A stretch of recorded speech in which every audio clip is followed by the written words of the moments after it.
आलम साहब जैसे व्यक्तित्व का विधायक या जनप्रतिनिधि शायद उत्तर प्रदेश में तो कोई है ही नहीं, देश में भी शायद कोई ना होगा।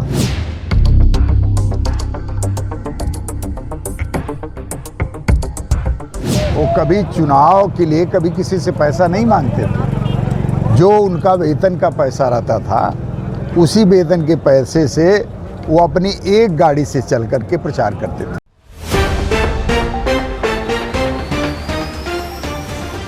समाजवादी पार्टी के वरिष्ठ विधायक और प्रदेश के सबसे उम्रदराज विधायक आलम बदी आजमी को गुरुवार को नम आंखों से अंतिम विदाई दी गई। 90 वर्ष की आयु में बुधवार देर रात आजमगढ़ स्थित उनके आवास पर उनका निधन हो गया। वह पिछले 4 महीनों से अस्वस्थ थे और लखनऊ के मेदांता अस्पताल में उनका इलाज चल रहा था। गुरुवार शाम 4:30 पर जामियातुर रशाद के कब्रिस्तान में उन्हें सुपुर्द खाक किया गया। जनाजे की नमाज में करीब 10,000 लोग शामिल हुए। अंतिम यात्रा में बड़ी संख्या में समर्थक, समाजवादी कार्यकर्ता, विभिन्न दलों के नेता और आम नागरिक मौजूद रहे।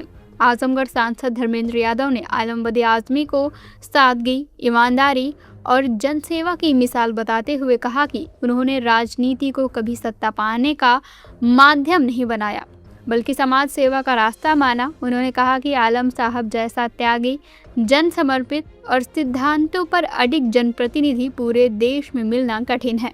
उनके अनुसार समाजवादी आंदोलन ने अपना एक अनुभवी, कर्मठ और जनप्रिय अभिभावक खो दिया है जिसकी कमी कभी पूरी नहीं हो सकेगी।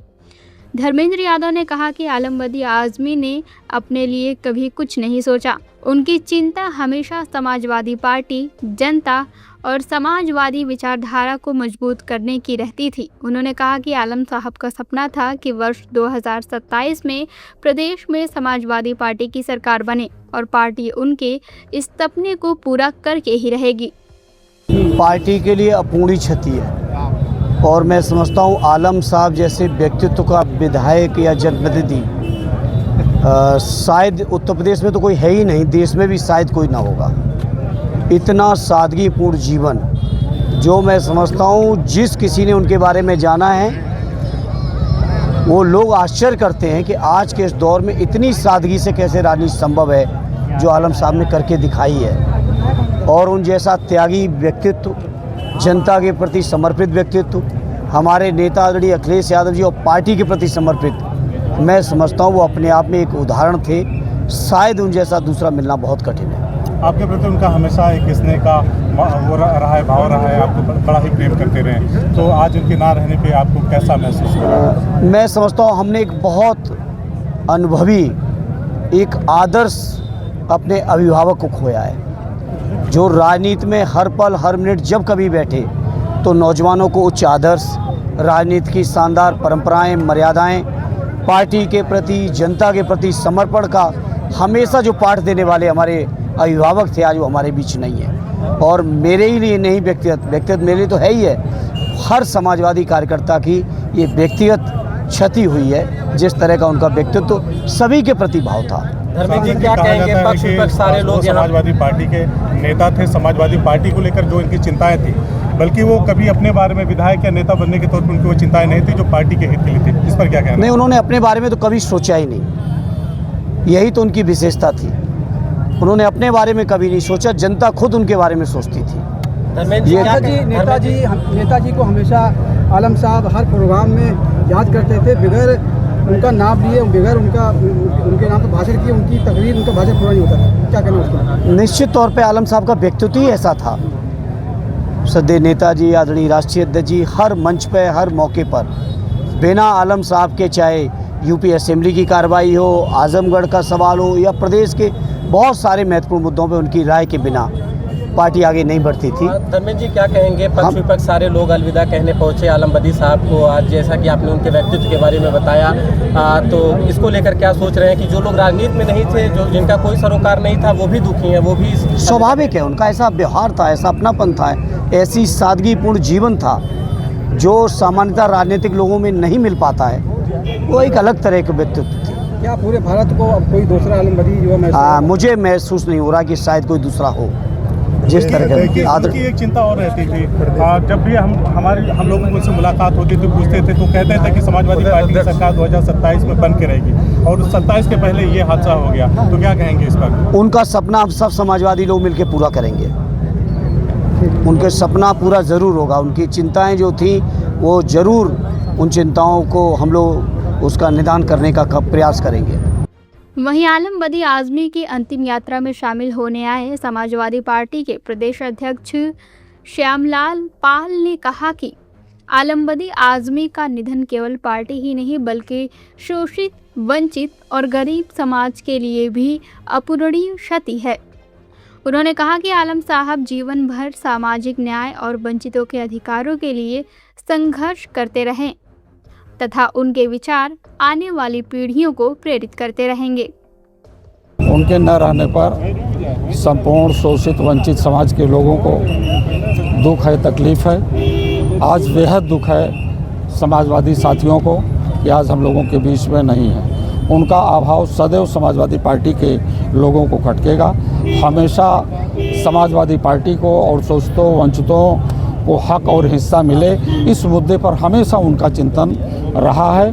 और आगे भी हम उम्मीद करते हैं कि हमारे जितने भी कार्यकर्ता साथी हैं, नेता साथी हैं, उनके विचारों और आदर्शों को इस देश में फैलाने का काम करेंगे। राष्ट्रीय अध्यक्ष अखिलेश यादव ने इस घटना को देखा, उन्होंने पोस्ट भी किया, और क्या आप उनसे कोई बातचीत हो पाई जो आप यहाँ पे आए हैं? मैं जब बीमार था तो मैं अस्पताल में देखने के लिए गया था। उस पीरियड में अन्य विधायक जी से बातचीत हुई थी और उम्मीद भी थी कि हम लोगों के बीच में रहेंगे। 2027 की समाजवादी की सरकार भी देखेंगे, लेकिन हम लोगों की बदकिस्मत है कि हम लोगों के बीच में नहीं है। लेकिन हमें उम्मीद है कि उनके विचारों से उत्तर प्रदेश में 2027 की सरकार बनेगी। आलम बदी आज़मी के जनाजे में शामिल रहे जिलाध्यक्ष हवलदार यादव ने कहा कि आलम बदी आज़मी का व्यक्तित्व असाधारण था। उन्होंने हमेशा गांधीवादी मूल्यों, सादगी और ईमानदारी को अपनाया। विधायक रहते हुए उन्होंने कभी सरकारी सुविधाओं का प्रदर्शन नहीं किया और अपने क्षेत्र के विकास के लिए विधायक निधि का हर रुपया जनता के हित में खर्च किया। उन्होंने बताया कि चुनाव के दौरान भी आलम बदी आज़मी ने कभी धनबल पर भरोसा नहीं किया, बल्कि जनता के विश्वास के सहारे चुनाव जीते। आलम बदी साहब कोई मामूली व्यक्तित्व के व्यक्ति नहीं थे। उनका बहुत बड़ा व्यक्तित्व था। देश स्तर पर उनको लोग जानते थे। उनकी पहचान देश में एक ईमानदार, कर्मठ, सादगी भरा जीवन और उनका जो व्यक्तित्व था, जिस तरह से वो एक विधायक का एक सामान्य तरीके से वो रहते थे, वो बड़ी बात है। पूरे हिंदुस्तान स्तर में उस तरह का कोई विधायक न हुआ न होगा। ये स्थिति आज मैं समझता हूँ कि देश के अंदर ऐसे उनकी पहचान थी, इतना बड़ा उनका व्यक्तित्व था और सही बात कहने के आदी थे। हम लोगों के तो गार्जियन थे। कभी कभार ज़िले में कोई दंगे फसाद की बात आती थी, कहीं मुद्दा खड़ा होता था, तो आलम बदी साहब हम लोगों को लेकर के पहुंचकर वहाँ दोनों वर्गों को समझाने का काम करते थे। और आप लोगों को जानकारी होगी, हम लोगों की सरकार में या उसके पहले कभी भी उनके रहते कभी आजमगढ़ में कोई दंगा नहीं हुआ। और वह इतने विराट व्यक्तित्व के धनी थे कि उनकी कौन कौन सी बातें हम लोग याद कराएं। वो रहते थे जैसे हम लोगों के ऊपर कोई गार्जियन की छाया है, एक अभिभावक की छाया है। वो अपने क्षेत्र के प्रति इतना चिंतित रहते थे और अपने निधि का एक एक रुपया वो अपने क्षेत्र के नाली, खड़ंजा, सीसी और इंटरलॉकिंग के लिए खर्च करते थे। बताया गया कि 1996 में नेताजी ने उनको 5 लाख रुपए अभी दिए कि जाके चुनाव में इनका इस्तेमाल करिए, और आलम साहब ने जाके नेताजी को पैसे वापस करते हुए कहा कि मुझे इसकी ज़रूरत नहीं है, जनता मेरे साथ, मुझे किसी भी प्रकार की प्रचार प्रसार की ज़रूरत नहीं है। भाई ये तो चीज़ उनके बारे में तो एक बार नहीं, कईयों बार पार्टी की तरफ से मिलने वाली मदद को उन्होंने नहीं लिया और उनका चुनाव तो 2.5-3 लाख में होता था, 2.5-3 लाख में होता था। वो कभी चुनाव के लिए कभी किसी से पैसा नहीं मांगते थे। जो उनका वेतन का पैसा रहता था उसी वेतन के पैसे से वो अपनी एक गाड़ी से चल करके प्रचार करते थे। कितनी बड़ी क्षति है आजमगढ़ और समाजवादी पार्टी की? आजमगढ़ की तो और पार्टी की अपूर्णीय क्षति है और हम लोगों ने तो अपना गार्जियन खो दिया, अपना अभिभावक खो दिया, अपना मार्गदर्शक खो दिया। पार्टी के एक बहुत बड़े चेहरे थे जिसकी आड़ में हम लोग कभी कोई बात आती थी तो हम लोगों को डांट भी देते थे कि नहीं इस रास्ते पर नहीं, इस रास्ते पर चलना है। तो ये आप सोच लीजिए कि वह कैसे इंसान थे। उस तरह का अब आजमगढ़ में कोई व्यक्ति दिखाई नहीं दे रहा।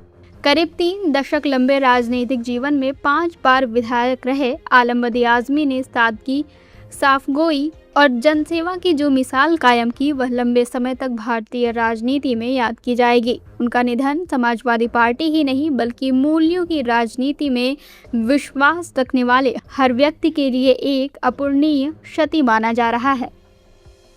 CIB इंडिया न्यूज की सभी खबरों को देखने के लिए लाल रंग की बटन को दबाकर चैनल को सब्सक्राइब जरूर करें, घंटी जरूर दबाएं ताकि हमारी सभी खबरों के नोटिफिकेशंस आप तक पहुंचते रहें।